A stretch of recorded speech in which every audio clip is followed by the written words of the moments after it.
بسم اللہ الرحمن الرحیم۔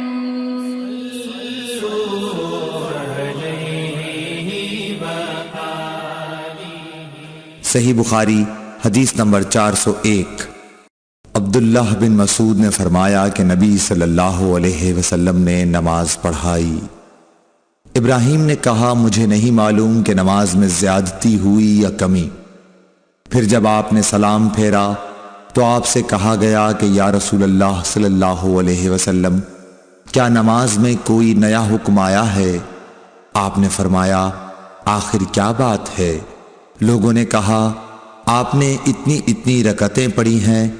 یہ سن کر آپ صلی اللہ علیہ وسلم نے اپنے دونوں پاؤں پھیرے اور قبلے کی طرف منہ کر لیا اور سہو کے 2 سجدے کیے اور سلام پھیرا۔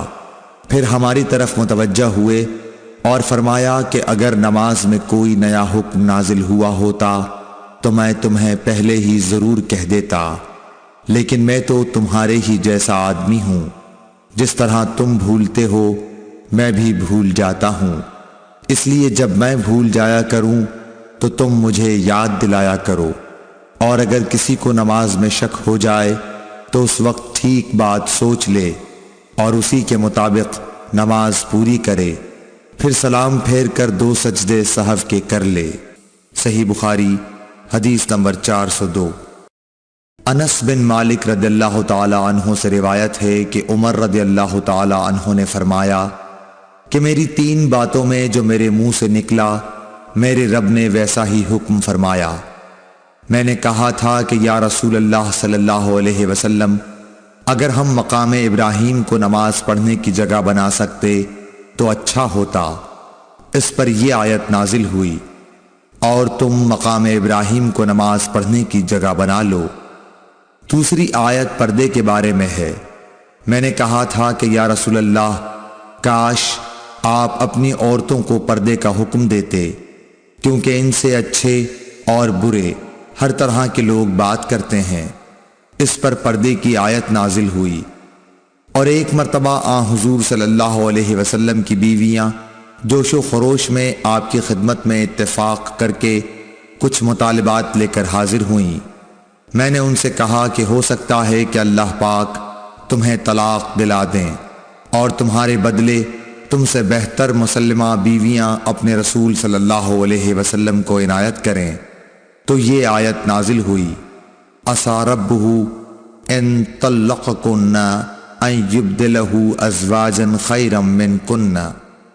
اور سعید بن ابی مریم نے کہا کہ مجھے یحییٰ بن ایوب نے خبر دی، کہا کہ ہم سے حمید نے بیان کیا، کہا میں نے حضرت انس رضی اللہ تعالی عنہ سے یہ حدیث سنی۔ صحیح بخاری حدیث نمبر 403۔ عبداللہ بن عمر سے روایت ہے آپ نے فرمایا کہ لوگ قباء میں فجر کی نماز پڑھ رہے تھے کہ اتنے میں ایک آنے والا آیا، اس نے بتایا کہ رسول اللہ صلی اللہ علیہ وسلم پر کل وحی نازل ہوئی ہے اور انہیں کعبے کی طرف نماز میں منہ کرنے کا حکم ہو گیا ہے۔ چنانچہ ان لوگوں نے بھی کعبے کی جانب منہ کر لیے، جبکہ اس وقت وہ شام کی جانب منہ کیے ہوئے تھے، اس لیے وہ سب کعبے کی جانب گھوم گئے۔ صحیح بخاری حدیث نمبر 404۔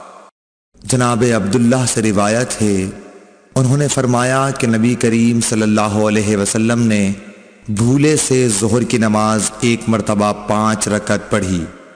اس پر لوگوں نے پوچھا کہ کیا نماز میں زیادتی ہو گئی ہے؟ آپ صلی اللہ علیہ وسلم نے فرمایا کیا بات ہے؟ صحابہ نے عرض کی کہ آپ نے 5 رکعت پڑھی ہیں۔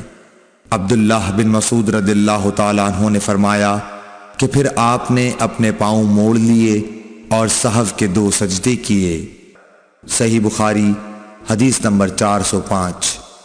انس بن مالک رضی اللہ تعالیٰ عنہ سے روایت ہے کہ نبی کریم صلی اللہ علیہ وسلم نے قبلے کی طرف دیوار پر بلغم دیکھا جو آپ کو ناگوار گزرا، اور یہ ناگواری آپ کے چہرہ مبارک پر دکھائی دینے لگی۔ پھر آپ اٹھے اور خود اپنے ہاتھ سے کھرچ ڈالا اور فرمایا کہ جب کوئی شخص نماز کے لیے کھڑا ہوتا ہے تو گویا وہ اپنے رب کے ساتھ سرگوشی کرتا ہے، یا یوں فرمایا کہ اس کا رب اس کے اور قبلے کے درمیان ہوتا ہے، اس لیے کوئی شخص نماز میں اپنے قبلے کی طرف نہ تھوکے، البتہ بائیں طرف یا اپنے قدموں کے نیچے تھوک سکتا ہے۔ پھر آپ نے اپنی چادر کا کنارہ لیا، اس پر تھوکا، پھر اس کو الٹ پلٹ کیا اور فرمایا یا اس طرح کر لیا کرو۔ صحیح بخاری حدیث نمبر 418۔ حضرت ابو ہریرہ رضی اللہ تعالی عنہ سے روایت ہے کہ رسول اللہ صلی اللہ علیہ وسلم نے فرمایا، کیا تمہارا یہ خیال ہے کہ میرا منہ نماز میں قبلے کی طرف ہے؟ اللہ کی قسم، مجھ سے نہ تمہارا خشوع چھپتا ہے نہ رکوع، میں اپنی پیٹھ کے پیچھے سے تم کو دیکھتا رہتا ہوں۔ صحیح بخاری حدیث نمبر 419۔ انس بن مالک رضی اللہ تعالی عنہ سے روایت ہے کہ نبی کریم صلی اللہ علیہ وسلم نے ہمیں ایک مرتبہ نماز پڑھائی، پھر آپ ممبر پر چڑھے، پھر نماز کے باب میں اور رکوع کے باب میں فرمایا، میں تمہیں پیچھے سے بھی اسی طرح دیکھتا رہتا ہوں جیسے اب سامنے سے دیکھ رہا ہوں۔ صحیح بخاری حدیث نمبر 420۔ عبداللہ بن عمر رضی اللہ تعالی عنہ سے روایت ہے کہ رسول اللہ صلی اللہ علیہ وسلم نے ان گھوڑوں کی جنہیں جہاد کے لیے تیار کیا گیا تھا مقام حفیہ سے دوڑ کرائی۔ اس دوڑ کی حد ثنیۃ الوداع تھی، اور جو گھوڑے ابھی تیار نہیں ہوئے تھے ان کی دوڑ تثنی الوداع سے مسجد بنی زریق تک کرائی۔